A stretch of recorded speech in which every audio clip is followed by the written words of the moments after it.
Welcome. I'm Rick Riss. I'm a senior consultant and market analyst for ARC. We are going to have a session today at 2 o'clock here, decarbonizing electric power generation. And then after we've decarbonized all the electric power, then we're going to decarbonize oil and gas at 4 o'clock. And then all the world's problems are solved. All right? So, so you probably, how many people here have some idea, have their own ideas of how decarbonization and how the electric power is going to unfold? I know you all have ideas. Everybody has an idea. You can't talk to somebody that says, oh, it has to be nuclear. Oh, it's going to be wind and solar. Oh, no, it's going to be carbon capture and storage. Or that's not a problem at all. We're just fine. All right? And so in any event, we all try to keep an open mind and see different technologies. Last year we had speakers from NuScale Nuclear. We like to keep some of the more prominent options available. This year we have three very interesting speakers. We have, we have Mike here from TerraPower. That's the Bill Gates funded nuclear power plant. He's got a little bit different reactor than NuScale. It's quite a bit different than NuScale's, all right? But maybe he's got a better idea, all right? And then we're going to have TJ Conway from Rocky Mountain Institute. He's a special guest here, speaking in both of my sessions, actually. He's quite, Rocky Mountain is very well known in the industry as kind of an industry collaborator to figure out the energy future. And lastly, we have Paul Hibbard. I've met Paul Hibbard as a light commissioner in my town who has spoke at other electric utility activities, and Paul is going to talk more about lots of the rules and regulations and how the utilities are planning for that future. You know, obviously, we have a lot of wind and solar. It's an intermittent resource that didn't escape ISO New England. All right. So let's start out with a short introduction, and then I'm going to get into my speakers. How come forward is moving me here? That's my forward button. Well, I'm just, one more?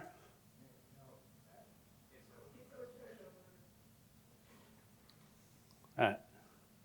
Somebody's got to get me to my presentation. So last year we had some very good speakers. We also had last year Neil Chatterjee. He was the former FERC commissioner, Federal Energy Regulatory Commission, and we had him speak about some of the regulations that are impacting the future of the electric grid. So, as you've seen, here's our speakers. We don't have any panelists today, but we will certainly have a panel discussion, and we're going to be welcoming your questions. So we have a Slido poll question, and I'm going to give you a hint here if maybe it might influence how you might answer that question. But here in this graph, you can see the history of how the electric power in the US has evolved. And what you see is that coal is the largest source of electric power, has been in pretty sharp decline from about the year 2000 to 2020. And natural gas has climbed, and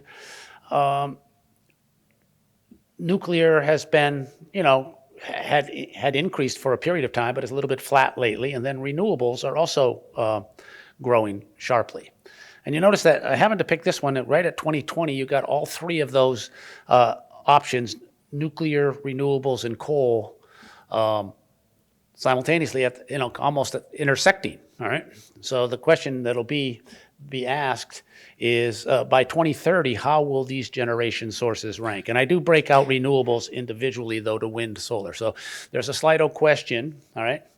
And if you can scan this QR code, and then you can go and take this slide, and you can decarbonize our electric grid, all right? Or at least predict how the state of our electric grid will be. Maybe you're not going to, maybe it won't be the state to decarbonize. Maybe you're pessimistic and you're thinking it's still going to go back to coal or something, right?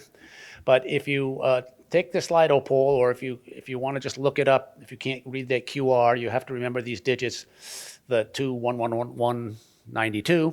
And if you take that poll, we're going to come back to this as we move into the panel session, so that it'll just be a very general question to get us started in the discussion. So, we've kind of known about global warming for a long time, and clearly we've been attacking the problem. We've had a Kyoto Protocol, we've had a Paris Protocol, we've had a lot of other government meetings of the minds with commitments on how to decarbonize. But for all of those knowledges, and including the 1985 physicist Carl Sagan, talking to Congress and telling them, yeah, global warming is going to be a problem. You need to work on this. All right. Well, if you're going to work on it, that basically means you have to get CO2 to start coming down. And as we can see, it doesn't look like CO2 has turned the corner yet. This graph has to reduce in slope, go flat, and actually, at least get flat or go down. All right. That's the CO2 in the atmosphere, 420 parts per million today. And so I thought this was a very interesting graph I saw the other day, that here's 1,200 scenarios of how global warming is going to unfold. All right. So they put all the possible scenarios. Some of these global warmings here are up at 5 degrees centigrade. It's like, oh, let's just don't do anything. We're fine. All right. And then a lot of the other ones are, well, we can do various things, but we've pretty much burned, there's 230 paths, presumably out of this 1,200 to actually achieve this 1.5 degrees. But if you look at those 230 paths, most of those are just not going to happen. And most of those actually will depend on actually developing some new technology to take the CO2 out of this room and out of every room and out of the whole atmosphere, which is called direct air capture. Direct air capture is very, very expensive, and obviously capturing CO2 at 420 parts per million is going to be a lot harder than capturing CO2 in a flue gas stack that has very high concentrations of CO2. So presumably carbon capture and storage in those facilities are there. In any event, what it amounts to is it's a hard problem, and we haven't been working hard enough on it. Lawrence Livermore puts these graphs out every year, this energy consumption from the primary sources to the ultimate use.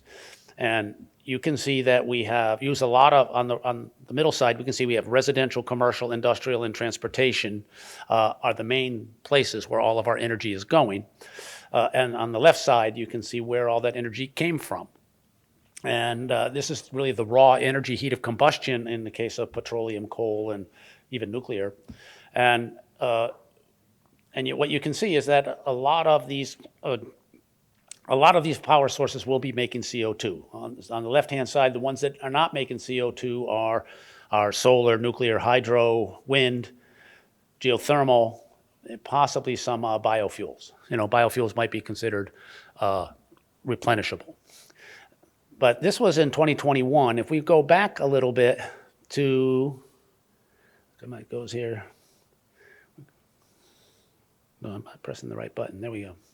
That was my error. If we go back a little bit just to 2013, all right, what is that, 8 years ago, and you notice the size of the black line for coal, all right?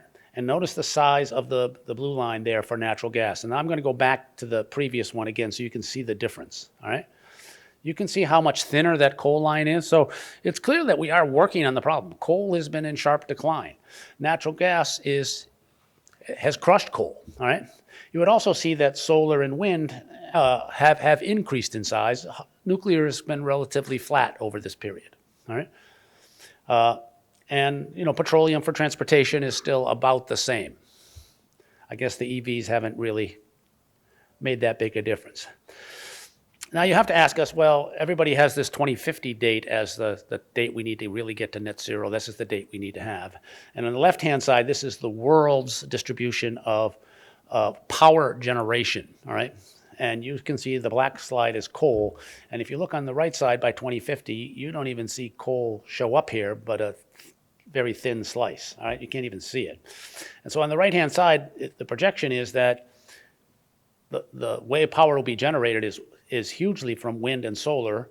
It does anticipate a nuclear renaissance because you see nuclear goes from 10.4 to 17, all right?